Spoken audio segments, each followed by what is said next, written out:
guys? I hope everybody's doing well out there. What we're going to do now is we are going to go ahead and get our chicken from the store. It was a little tough to find, but I couldn't believe it. Found it for $2.49 a pound. They had it on sale. I don't know if it's sell by or whatnot. So, but what we're going to do is we'll go ahead and get the chicken cut here.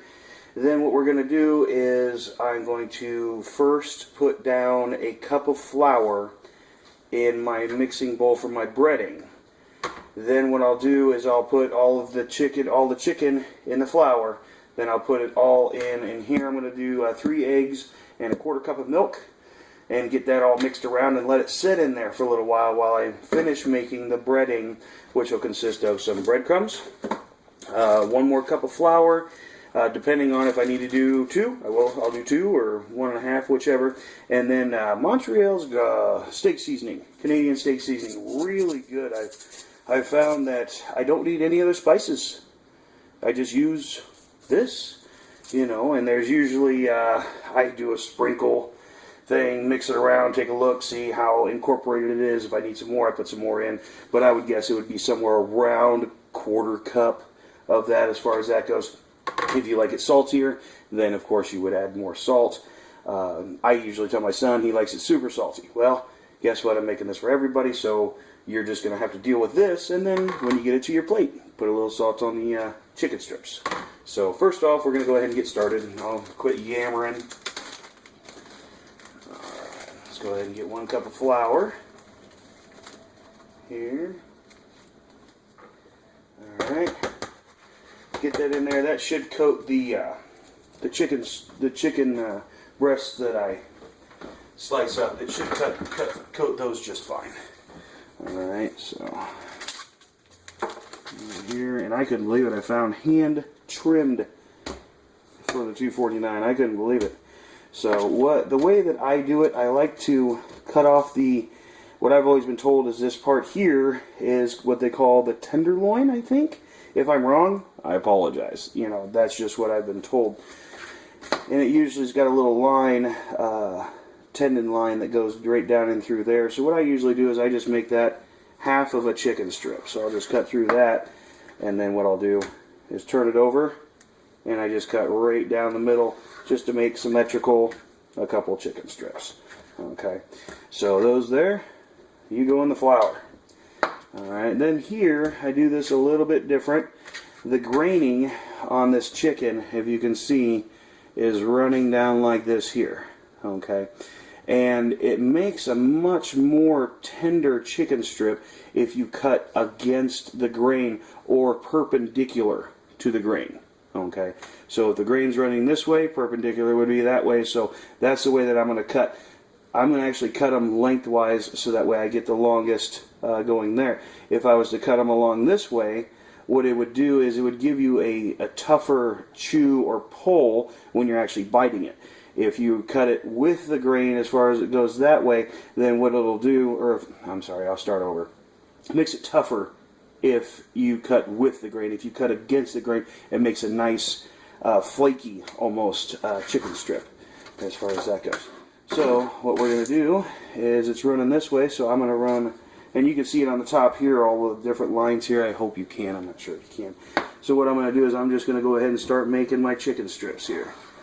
Okay, and I like to keep them thin, so that way I don't have to keep them in the oil a whole long time, because I run the oil pretty hot, almost up to smoke temperature of about 400 degrees. So I'm probably running, I'd say probably 375, and a lot of people say, well, why don't you just go ahead and get a thermometer and put it in there and find out what you're running? Well, I really don't want to. I've been doing it this way for many, many years, and this is the way I'm going to continue to do it, as far as that goes. Oh, gosh, there I go with that, as far as that goes again. Oh, I'm horrible with that. So, once again, do this again. We're going to pull out the tenderloin. It's got a little opening in here in the back. As far as that goes, I'm just going to go right down that tendon line there. I think that's what it is, a little tendon line. Sometimes, if I get a good one on it, I'll just cut that off, because it does, a little rubbery. As far as that goes, flip it over, and I'll go right down the middle of it. Now, I am on this one cutting with the grain of the meat. So those there might be a little tougher. You know, it's just kind of one of those, if that's what you get, that's what you end up with. So the graining running across this way. So what we're going to do is we're going to cut it this way. So we're going to come right down the edge. And I like nice long chicken strips. I almost said as far as that goes. I have to make another drinking game out of this video.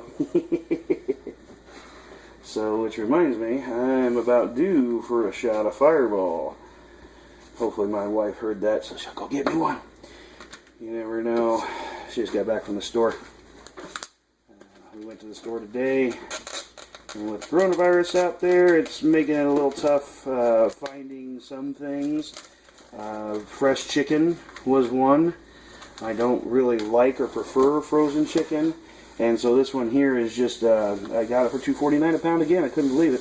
But it's seasoned, boneless, hand-trimmed breast. Which, okay. I guess more seasoning is what's going in. That'll be alright with me. So I'll do that there. And then I just cut the tenderloin down there. Like I said, I don't know what it's called. It might be called a tenderloin. It might be not. You know, I don't. That's what I call it. Alright, grains run that way, so we're going to run around the back side here.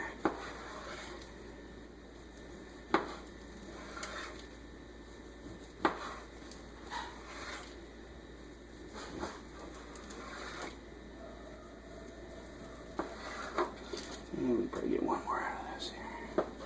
One more cut. Alright. In the bucket you go. And I like to use nice big bowls. So I can do a lot at one time. I think when I was figuring all this out, it's somewhere around 3/4 of a pound, almost a pound. Add those two together, a pound and a half, let's call it, and then you know, with that one, I think it was close to 2.5 pounds, somewhere in that ballpark, is what was on the measurement scale when I bought the chicken. So right down the tenderloin, and I did that upside down. But if you see, you just follow that line, it still follows it. But I just did it on the other side. So we're going to do, that's a big fat tenderloin there. Alright, so 2 in there. Once again, look at the graining. It's running down the muscle that way. So we'll go ahead and slice this up. Some chicken strips. It's Thursday night here where I'm at, and Thursday night, of course, is chicken strip night. I have schedules for every single night, so that way we don't fight over what's for dinner, you know. So, but if I don't make tacos on Tuesday and I don't make chicken strips on Thursdays, I'm almost kicked out of the house. Everybody loves it. So, all right. So we're all done with this. So we'll go ahead and get this set off to the side. I'll get my hands washed, or actually, I'm going to flip that. Get my hands washed up after that, and then we'll go ahead and get the eggs and the milk together, whisk them together, go ahead and add the rest of the breading ingredients. Well, once again, my phone messed up on me. I'm trying a new setup. I just got new tripods. My wife ordered new tripods for me. They're amazing. I love them. I don't have to set them on top of her Ninja blender anymore. But what you missed out on was the last video that I had made, or last portion of the video that I made after I got the chicken cut and everything like that. So what I ended up putting in here in the seasoning is I ended up putting 2 cups flour, 2 cups of breadcrumbs, 1/4 cup of Canadian steak seasoning in here, mixed it all around. It turned, you know, I think it turned out great. It usually does. You can go ahead, sweetheart. She was waiting to make another drink. Oh, you're making a drink, so that means that I get to make a drink. She brought the Fireball out to me. I don't know if that was in the previous one or in this one, but she's making a drink. I'll make myself a drink. All right. Cheers, everyone. Oh, I love it.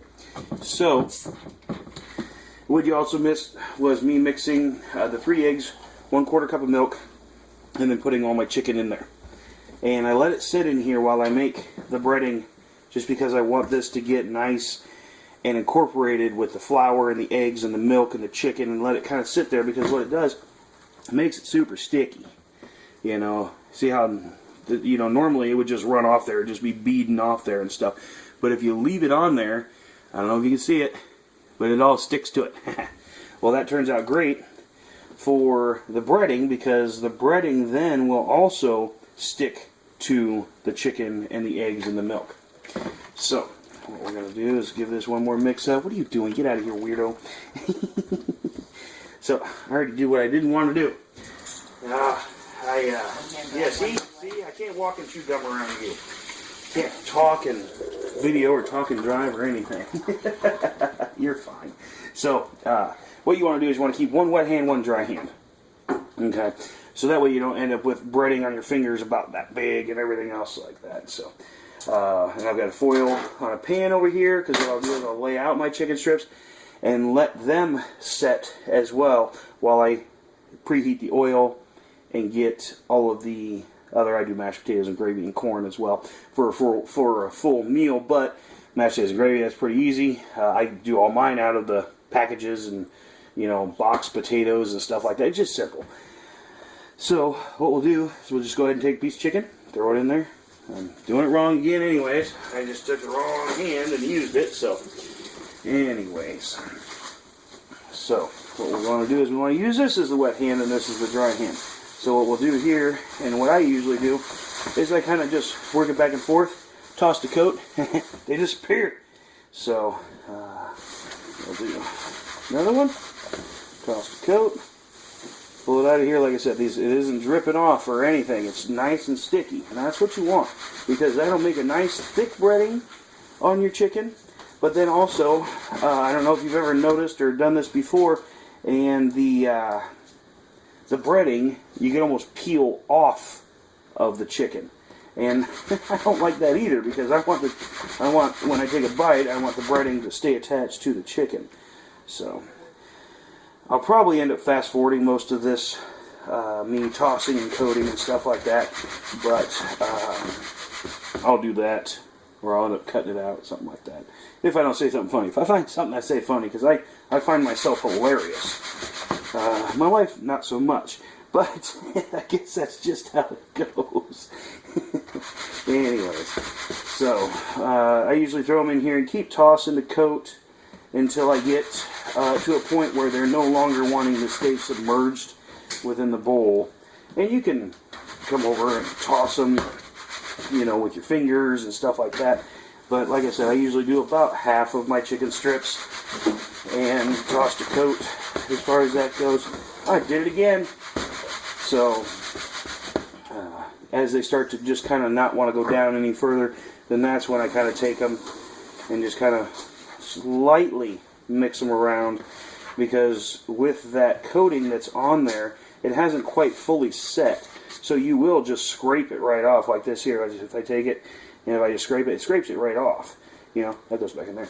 So it's one of those things you want to real gently kind of toss these in there. And then what they'll end up doing is, I don't know if you can see how much the breading actually sticks. And of course I'm dropping it in there. Sticks to the actual chicken. And that's what you're looking for. I mean, I like nice breading. You know, when I was younger, all I did was we'd go to a place called the Stockade in Omaha, Nebraska. Alright, the Stockade, great dinner place. I don't think it's still open.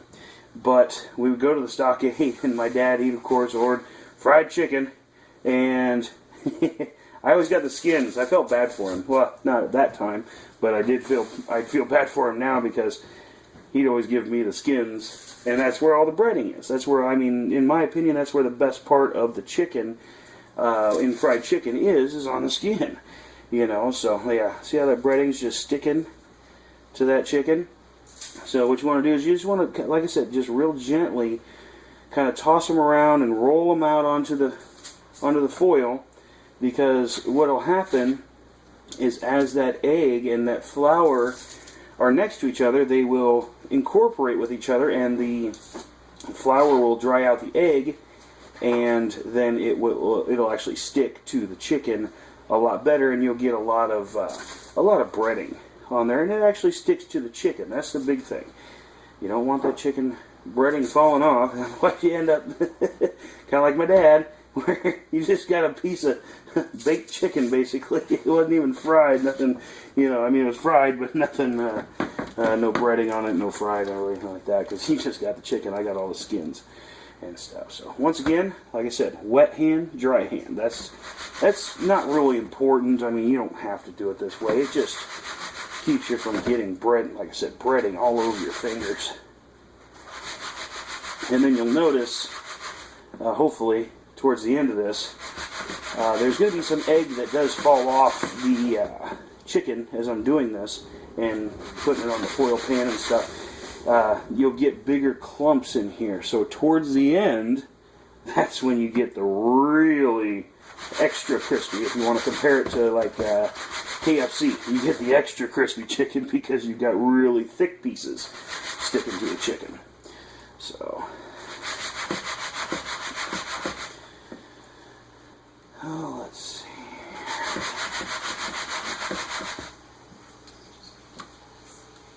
Nice thick egg wash. I guess it's called egg wash. I don't know. That's what I call egg wash. I don't use water. I guess water might make it a little crispier. That's what I've heard. But you see how that one's just not coating? So you just kind of take it, and then we'll just go ahead and lightly stir this. Like I said, you don't want to get rough. Otherwise you'll knock all that breading off there and end up having not battered, but no crispies on the outside, no flavoring. And that's where I really get the flavoring, the salt and the pepper and all the other ingredients from Canadian steak seasoning. I don't know what they are, but I love them. So, real softly, you want to kind of turn these. Get a little extra on there, who cares? You know, you're tossing it in there on top of the other ones, so you might as well just recoat the other ones as far as that goes.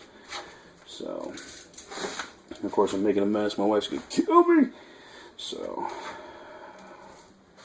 and then what I usually do is at the very end of this, while these are all sitting, I will actually just take the rest of this breading and I'll dump it over all of my chicken strips just to make sure that if there's any that get any that aren't quite coated, they make sure and they get coated. And then when I go to frying them, I'll probably tell you this later, when I go to frying them, what I'll do is I'll try and knock off as much of the excess flour, because I don't want that in my oil. I use vegetable oil. I don't want that in my oil, just for the simple fact we're going to just do the rest of these. Because what it starts to do is you're frying and you're keeping it nice and hot up next to that burning point of oil, yeah. What'll happen is all of the crispies that get left behind on the bottom, if you don't shake them off a whole bunch, what'll happen is they'll end up burning, and then when you put your chicken in there to fry, it'll actually end up picking up those burnt pieces, and it gives you kind of a burnt taste, and you don't want that. Yeah. And if any of that does happen, me being a dad, kind of like my dad, I eat those, and I give all the good ones to my kids. So, give my hands a big wash here.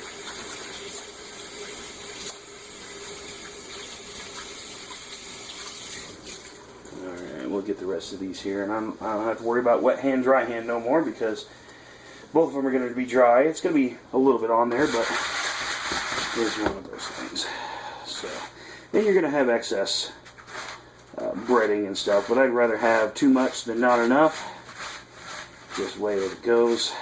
So we'll take those. Those are all coated, and we're just going to toss everything on top. So that way, if there's any light spots or anything else like that with the pressure of the other chicken, it'll hopefully help them to add that breading to the rest of the chicken. So I'm going to go ahead and get cleaned up here. We'll get the oil preheated. We'll get back at with you here in just a few minutes. Thanks. Alright guys, I'm back with you. So I got the stove cleaned. My wife is happy about that. She's like, ooh, you gotta make videos more often. You actually clean the stove. Yeah, shut up. Anyways, I forgot to put the flour away. I apologize. Give me 1 minute, guys. Alright. So, for Christmas, my beautiful wife, she bought me a set of Cuisinart. Hope you can see it. Cuisinart pans. I always thought to myself for many, many years that a pan was a pan. It doesn't really matter. Well, I will tell you what. Cuisinart does not sponsor me. I wish they would. Anyways, but the heat transference on this pan is 10 times better. I don't know how many times better exactly, but to me, 10 times better than it used to be on my old pans. I used to use old pans from wherever I got them. This one here is, I don't even know what they call that, where it's super fiberware, durable stainless steel, whatever, pan, super heavy on the bottom, stainless steel. As far as that goes, I found this at a garage sale. I figured, hey, I gotta use another pot. I had a bottom on there, so I figured it would keep the oil hotter, longer, so I used to fry in that. But, you know, I mean, keep the temperature as I'm putting chicken in. But, no, it didn't. These Cuisinarts, I tell you what, they make a huge difference on being able to transfer the heat of the stovetop through the pan into the oil. Is very, very good, very quick. It disperses the heat very fast. But anyways, I'll get off my, what do they call it, soapbox, vegetable oil. And what I'm going to do is I'm just going to put about 1/4 to 1/2 inch on the bottom. I'm not deep fat frying these. I think what they call pan frying these. And as I talk, I'll pour a shot. It's one of those things where the pan frying I prefer just because you can brown each side. And if another side, I mean, deep fat frying and browns everything, you know, I guess that's great, but I don't like to waste that much oil. I put, you know, like I said, a little bit of oil on the bottom, and that works for me. So what we're going to do, go ahead and turn on high. Now, we aren't going to fry on high. What we're going to do is just get it up to temperature as fast as possible. Then what we'll do, I don't have on my stovetop a high, medium, low, things like that. I've got a high and then 8, 7, 6, 5, 4, 3, 2 and a sim. So what I usually do is I usually fry mine somewhere in the ballpark of 7.5 to 8. Depending on what these, I fry it on 7.5. When I'm using that stuff, I might use an 8, 8.5, something like that, because when you put the chicken down in, it's going to cool down your oil. But you want to maintain that temperature of the oil, so you still need that heat to keep coming. These pans work great. So, I've got my chicken over here, and it's on my pan. It's all been dusted and everything. You can start to see where some of these spots, I don't know if you can, I can, some of these spots are starting to go bare because what's happening is the egg is drying out that flour, or the flour is drying out the egg, whichever you want to look at it, and what's happening is pulling itself away from that. But put a little bit extra on there, it goes away. So that's the reason why I do it like this. I put all of it on top, so when I get ready to go in, what I'll do is I'll flip it over a couple times. Yeah, see that one there? There's a small piece. I'll just dip it down in there, and we're all good to go. But what I'll do is I'll give it a shake, and then we'll start frying, because I don't want a whole bunch of it in the bottom. So what we're going to do is I'm going to move my mashed potato and my gravy pot out of the way, and we'll do those after I make this video. So we're warming up pretty quick. It's coming up. I'll come back with you when it's all warm. Alright guys, and we're back, and I ain't kidding, it's probably been 5 minutes, something around those lines, and we're getting up there. So we're going to turn down 7.5. Once you start seeing, I don't know if you can see it in the video, you probably can't, but there's little ripples that start forming, and it's just, you know, it's almost like water boiling, but just on the top, little ripples on the oil. So it's not like water boiling. I don't know why I said that. Anyways, so what we're going to do is, what we want to see is, we want to see this go ahead and just fire up into a mass, you know, kind of like that there. It's really going to start frying. It's going to turn brown fast. Okay? because like I said, I like to get a nice crispy on the outside. And then what we'll do is I already turned down the oil, and sometimes I even have to take it off the burner. You know, like I said, because these pans, they transfer so much heat into the actual oil and stuff, and you can already start to see them turning brown. Hopefully you can, I can, as far as that goes. So with the first one, what we're going to do is we're going to go ahead and cover it, and we're just going to put it off the heat, because the stovetop stays hot, and these pots, they really transfer that heat into the oil. So what we're going to do is just put I like to cook all of my stuff with a lid on it. I believe it helps to keep the heat in the pan. Even though I'm removing it from the heat, it takes the heat off the bottom as far as that goes. I don't know. That's just, like I said, just the way that I do it. You know, you may do it a different way. Everybody's got their own way. Whatever works for you is the best way for you. You know. So I like, you know, once again, I like teaching, I guess not teaching, but, you know, showing people how I cook. You know, it really is it's a lot of fun for me. And I always put the water in the oil, so that way it kind of steams off as far as that goes. Now if you can see how brown they're getting, like I said, it's just about half to maybe it's probably a quarter to half oil in there. But you can really see how the oil, at first it was really rapid, it was really going to town, but now it's kind of simmered down a little bit, and that means what it's doing is it's drawing all water is what makes that happen, in my opinion. I may be wrong. Probably am. I'll be wrong. I've been wrong before, I'll be wrong again. But it's one of those things where I believe that that's what it is it's drawing the moisture out of the chicken, and when the moisture hits the oil, that's when it's bubbling. And that's why you want to never throw oil or water on an oil fire, or even on oil when it's outside of a pan. You know, that's the reason why, once again, I don't cook on with gas, because I'm messy and sloppy. I fry a lot, so it's gonna get everywhere. So usually I just go by, like I said, I use real thin strips of chicken. Okay, they're fat that way, but they're real thin that way. So what that means is that they're going to cook through, and these were all at just below room temperature. I guess, you know, I don't want to say they were really warm chicken or anything like that, but I pulled them out of the fridge probably about 10 minutes, I would guess, before I went ahead and started cutting them. So it's one of those things, I don't want to leave them out too long. You don't want to, you know, induce bacteria growth, I guess would be what would happen. But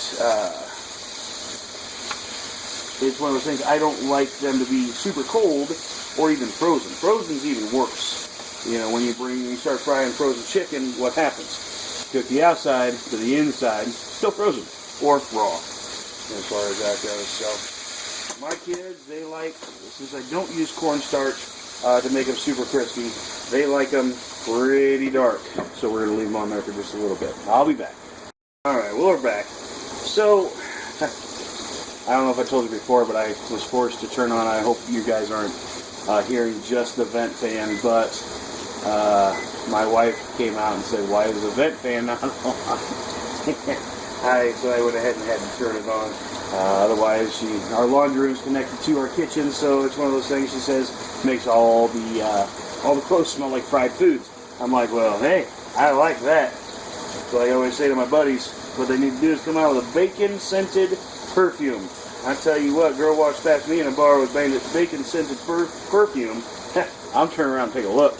I want to see if there's a bacon cheeseburger or whatnot like that. It ends up being a girl. I'm married 20 years, so it's just a girl, but it's one of those things where if I smell bacon, I'm definitely going to take a look.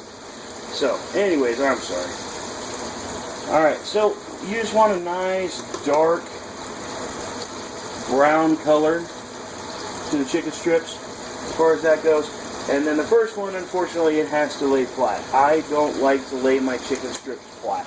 I like to lay them on their edge.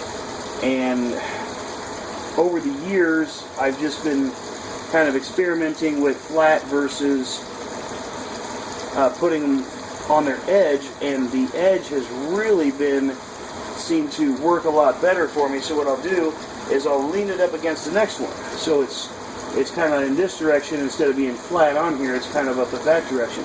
And what I'll do is I'll kind of stack them. Not only does that give me more chicken strips to stack in a row, but also it allows all the sides. A lot of people use cooling racks. I use paper towels.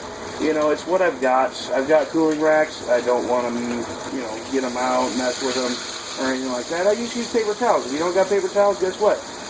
Or, I'm sorry, if you don't got a cooling rack, use paper towels. Anything that you want to drain off of the chicken strips. So, whoop, that one's for the dogs. So, we'll go here, and we'll get all of these out of the pot. They're nice and golden brown. Like I said, the Cuisinart's pans just really do an amazing job. Really do an amazing job. And for that reason, instead of having to wait for the oil to heat back up, I can go ahead and just go right back in with my chicken, and it restarts that frying process. I don't have to wait for the oil to heat back up. So, like I said, just pull them out, make sure they're coated, give them a light shake. You're going to get some drop-offs in there and stuff. And my grandma, she used to use all the drippings or all the excess chicken when she fried chicken and stuff. She'd use that for the gravy. Freaking amazing, but I am not at her level. I just like to make chicken strips for my family every week, and we kind of go from there. So, we know that this one here is going to be for the dogs, so we're going to set that on a separate paper towel, let that dry. Got 3 dogs, and they absolutely, yeah, well, here they come. You heard me say dogs.